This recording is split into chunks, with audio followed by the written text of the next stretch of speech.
Salut à tous, alors voilà le titre de la vidéo, transformer le gras en muscle. Donc là franchement, je vais être honnête avec vous, c'est vraiment un titre accrocheur, pas pour que vous cliquiez sur la vidéo, mais tout simplement pour tous ceux qui ont dans leur tête cette optique en fait qu'on peut transformer de la graisse littéralement en masse musculaire. Je voulais expliquer un petit peu comment ça fonctionne dans la réalité et vous expliquer aussi pourquoi c'est une bêtise de penser qu'on va pouvoir transformer sa graisse en muscle. Donc il va pouvoir y avoir une recomposition corporelle quand on décide de se faire une transformation physique, donc de prendre du muscle ou de perdre du gras ou les deux en même temps. Quand on débute, il y a quelque chose qui s'appelle le body recomposition, et c'est ce qui va faire que via plusieurs facteurs, donc qui seront l'entraînement, la récupération et la nutrition, on va pouvoir recomposer l'équilibre de son corps, c'est-à-dire qu'on va pouvoir développer sa masse musculaire tout en perdant de la masse grasse et être plus en forme. Donc là déjà le premier point que je voudrais aborder, c'est le gras. En fait, c'est quoi le gras? Le gras, c'est tout simplement notre réservoir en énergie. C'est-à-dire qu'une personne qui est en surpoids, admettons, vous prenez beaucoup de poids pendant l'hiver, ce surpoids, cette graisse que vous avez fait en excès, a un but. En fait, elle n'est pas là juste pour vous déranger, vous dire voilà, vous n'êtes pas joli, vous êtes trop gras, etc. Non. La graisse, le but de la graisse, en fait, c'est de fournir de l'énergie à des moments où vous en aurez besoin dans le futur. C'est-à-dire que pendant un laps de temps déterminé, vous allez consommer beaucoup de calories. Ces calories vont s'accumuler à l'intérieur de votre organisme sous forme de graisse, parce que vous n'allez pas les dépenser, ces calories. Et à partir de ce moment, vous allez avoir des réserves. Ces réserves vont servir dans la logique, à passer des moments où il y aura moins de nourriture, où il fera plus froid, où on va avoir peut-être une dépense physique un peu plus intense. Donc le corps va stocker volontairement des calories quand on va lui en apporter en excès, il va en stocker sous forme de graisse. Donc voilà. Donc comment la transformer en énergie? Parce que le truc c'est ça, c'est que, ok, on a de l'énergie qui sommeille, mais comment on fait pour la transformer en énergie? Il faut savoir une chose, c'est que les mécanismes du corps, ils sont super bien faits, comme je l'ai expliqué. Donc, c'est un mécanisme, entre guillemets, de survie, de stocker du gras. Mais il faut pouvoir le convertir en énergie. Comment on va faire pour le convertir en énergie? C'est une chose très simple. L'alimentation est une source d'énergie. C'est-à-dire qu'on va additionner l'énergie qu'on va consommer via l'alimentation, donc par des repas riches, etc., caloriques. On va emmagasiner de l'énergie. C'est-à-dire qu'on va consommer de l'énergie, on va la dépenser au quotidien, c'est-à-dire que ça va rentrer et ça va être, entre guillemets, brûlé durant nos activités, que ce soit mentales ou physiques. Mais par contre, le gras qu'on a déjà stocké, on va dire que c'est une réserve. Réserve comme un réservoir d'essence. C'est-à-dire que tous les jours, on fait le plein d'essence quand on mange, mais on refait le plein à chaque repas avant d'attaquer la réserve d'essence. Donc on ne tombe jamais, si vous voulez, en réserve et on ne va jamais brûler toute la réserve. Donc si on mange en permanence comme ça des aliments qui sont riches en énergie, qui sont des aliments par exemple sucrés, gras, etc., on va en permanence apporter de l'énergie facilement utilisable par le corps et on ne va jamais taper dans ses réserves. Donc pour taper dans ses réserves, il faut adapter son alimentation. C'est-à-dire que l'alimentation ne doit pas être moins énergétique, mais moins calorique. C'est-à-dire qu'on va quand même consommer des aliments qui sont dits énergétique, on va dire. On va quand même consommer des glucides, on va quand même consommer des graisses et des protéines, sauf que ça sera des proportions adaptées en fonction de l'exercice physique, en fonction en fait, de votre rythme de vie, quoi. Je vais expliquer 3 points. Il va y avoir la personne qui a un travail psychique, on va dire, qui demande beaucoup de ressources, plus un entraînement sportif quotidien. Cette personne aura un besoin énergétique assez élevé. Après, une personne qui aura uniquement un travail, on va dire, cérébral, mental toute la journée, mais pas d'activité physique, aura un autre besoin énergétique qui sera un petit peu plus faible que le précédent. Et après, on a la personne qui ne fait ni entraînement, ni dépenses, on va dire, mentales, ni travail un petit peu cérébral. Et là, ce sera encore un niveau au-dessous. Après, il y a encore un autre cas pardon, que je n'ai pas cité, c'est la personne qui a un travail physique, admettons un maçon, un plaquiste, un carrossier, un déménageur, un bûcheron, enfin voilà, tous ces métiers physiques où on va recruter pas mal de muscles dans la journée et qui va avoir en plus de ça un entraînement physique, c'est-à-dire un entraînement de type musculation, course à pied et tout. Donc là, la personne aura un fort besoin en énergie via l'alimentation. Mais j'efface tout ça parce qu'il faut regarder la base. La base, comme je disais, le gras, c'est quoi? Si cette personne-là, quelle qu'elle soit, dans n'importe quel domaine qu'elle soit, à partir du moment où elle a un stock d'énergie dormant, on va dire, un stock de graisse, je fais la relation entre graisse et énergie, je sais qu'on n'a pas l'habitude d'entendre ça, mais le stock qu'on a, par exemple, sur le ventre ou dans les fesses pour les femmes, il est dormant quelque part, et pour aller le titiller, le réveiller, il va falloir jouer sur l'alimentation. Donc baisser les calories, baisser les sources énergétiques via l'alimentation. Donc pour ça, honnêtement, je ne vais pas détailler dans cette vidéo parce que c'est une vidéo YouTube un petit peu rapide où je vais vous donner des points, des petites clés comme ça, mais allez voir sur mon site, allez voir mes e-books, allez voir le travail que je fais, même sur mon blog, tout le contenu gratuit, il y a déjà beaucoup de textes et de vidéos qui expliquent ça. Donc cette alimentation va devoir être plus pauvre en énergie, de manière à ce que durant la journée, durant les activités, on épuise volontairement ces réserves énergétiques de l'alimentation qui a été consommée durant la journée, les jours précédents, etc. Et qu'on passe des petites périodes de la journée où on va être sur nos réserves. Donc ce processus déjà, il est épuisant, c'est-à-dire qu'on le sent en général quand on commence à utiliser nos graisses, on commence à être un petit peu plus fatigué, un petit peu irritable, etc. C'est normal. Le corps, il n'a pas envie de se séparer de ses graisses. À la base, pour lui, c'est un mécanisme de survie.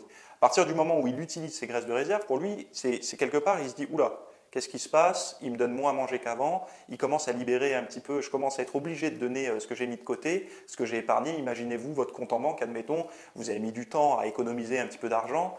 Et puis, voilà, les choses de la vie font que vous avez des dépenses à droite à gauche et vous voyez votre compte en banque, vos économies qui réduisent. Qu'est-ce que vous faites? Vous stressez un peu. Ouh là là, qu'est-ce qui se passe? Il faut que je me remette, il faut que je... Ah, attention, etc. Donc là, le corps, c'est pareil. En fait, il vit une période de stress quelque part quand ses réserves, il les voit partir. Donc, qu'est-ce qui va se passer? Il va se passer une chose qui est simple, c'est que votre organisme en état de stress va essayer de freiner en fait cette libération d'énergie, cette libération de graisse. Donc, il va ralentir le métabolisme.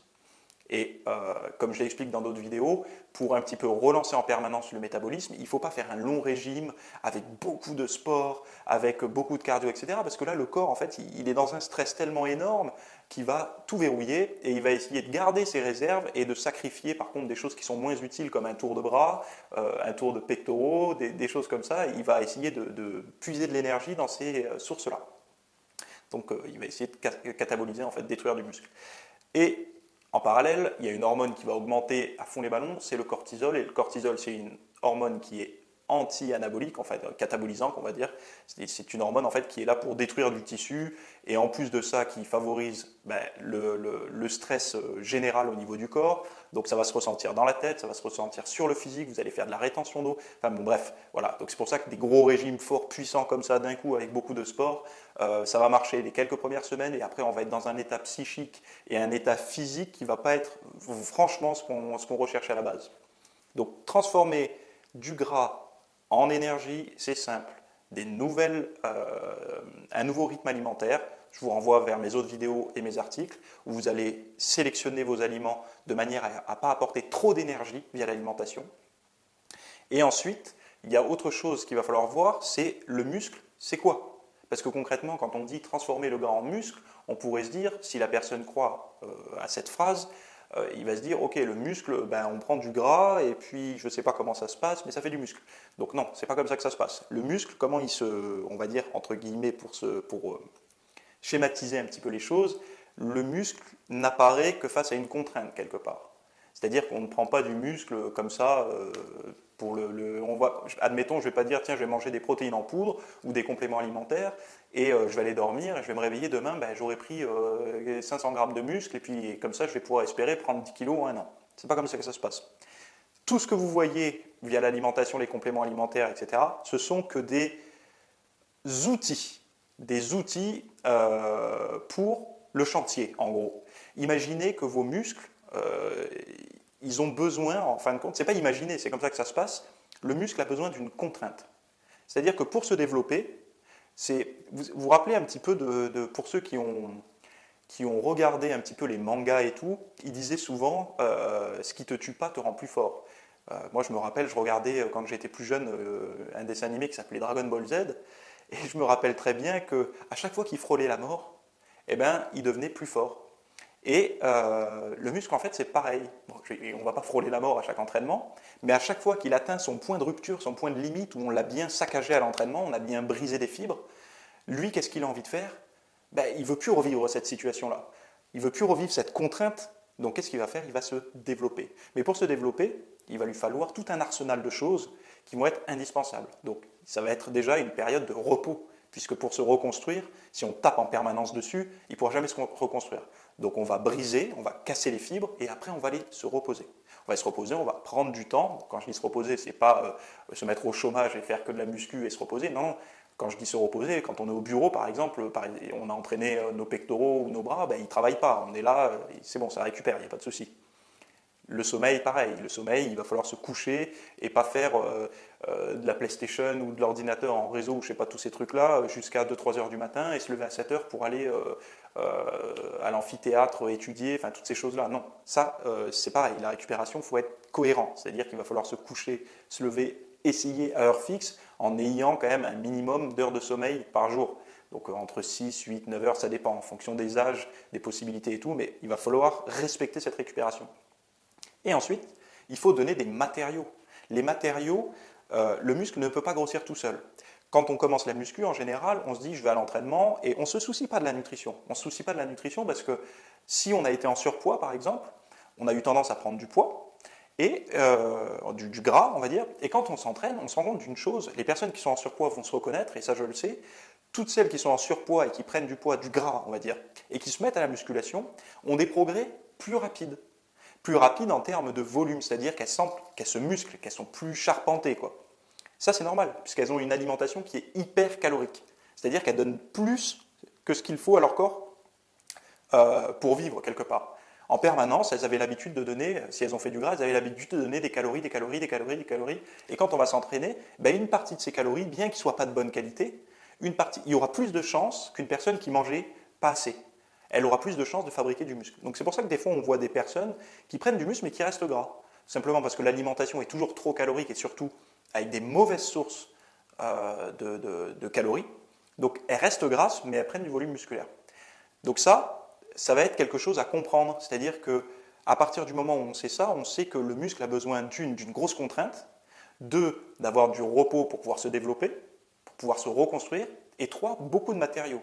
Beaucoup de matériaux, et encore une fois, ce qui va faire la différence entre une personne qui va progresser de manière harmonieuse, on va dire, où elle va prendre du muscle et conserver un tour de taille relativement faible, ça va vraiment être la grosse différence va vraiment être sur la nutrition. On ne peut pas, sur le long terme, manger comme monsieur tout le monde, même en quantité suffisante, c'est-à-dire en grosse quantité, et espérer avoir un physique qui sera harmonieux. Au début, ça peut marcher, je suis d'accord avec vous. Au début, on peut très bien, quand on est jeune, on a un métabolisme qui pète les flammes, on peut manger plein de choses, des kebabs, des sandwichs entre midi et deux et tout, et voir des abdos toujours apparents, et voir une petite progression. Tout simplement parce que le corps, il est dans un état où il bombarde, il marche bien et il est plein de vitalité, mais ça ne pourra pas marcher sur le long terme. Donc je ne sais pas pourquoi vous faites de la muscu, si c'est juste pour une petite période de votre vie où vous voulez vous dire « Ok, je suis bien, je suis en forme, je peux aller à la plage, je peux faire le kéké devant les gens, etc. » Mais après, je m'en fous. Ou est-ce que vous voulez construire maintenant du muscle de qualité, prendre des bonnes habitudes de vie? Parce que il faut savoir une chose, c'est que les habitudes alimentaires que vous prenez aujourd'hui, donc admettons que vous avez entre, je ne sais pas, 18 et 30 ans, les habitudes que vous prenez aujourd'hui, là en ce moment, dans cette période de votre vie, elles vont être ancrées quelque part. On le sait, il y a beaucoup d'études qui montrent que toutes ces habitudes qui sont prises avant 30 ans, il y en a qui disent avant 35, 40 ans même, mais moi j'aime bien dire avant 30 ans, toutes ces habitudes qui sont prises avant 30 ans vont être beaucoup plus faciles à tenir sur le long terme. Donc si c'est une mauvaise habitude de vie, une mauvaise hygiène de vie, ça va être plus difficile de s'en séparer après 30 ans. Mais par contre, si c'est une bonne habitude que vous ancrez maintenant, ça sera plus facile de la tenir sur le long terme. Donc ça, c'est important à savoir. Donc je vous encourage vraiment à apprendre en fait, à apprendre votre autonomie au niveau de la nutrition, de savoir ce qu'il vous faut. Donc ça, j'ai écrit un article, mon dernier article, vous regardez comment font-ils pour garder leurs abdominaux en prise de masse. Cet article, regardez-le, je vais le mettre en lien dans la vidéo, comme ça vous pourrez bien lire point par point. Là, la vidéo est déjà un petit peu longue, mais je voulais vous expliquer comment ça fonctionne. Parce que je reçois tellement de messages avec des gens qui me disent je veux transformer mon gras en muscle. Donc là, aujourd'hui, vous savez pourquoi ce n'est pas possible et comment faire pour recomposer votre corps de muscles en enlevant la graisse. Voilà, si le contenu vous a plu, vous avez appris des choses, vous pouvez vous abonner, sinon un petit like, moi ça me fera plaisir, c'est largement suffisant pour me remercier et je vous dis à plus pour une prochaine vidéo. Ciao! It was February 14th, Valentine's Day. The roses came but they took you away. Tattooed on my arm is a charm to disarm all the harm. Gotta keep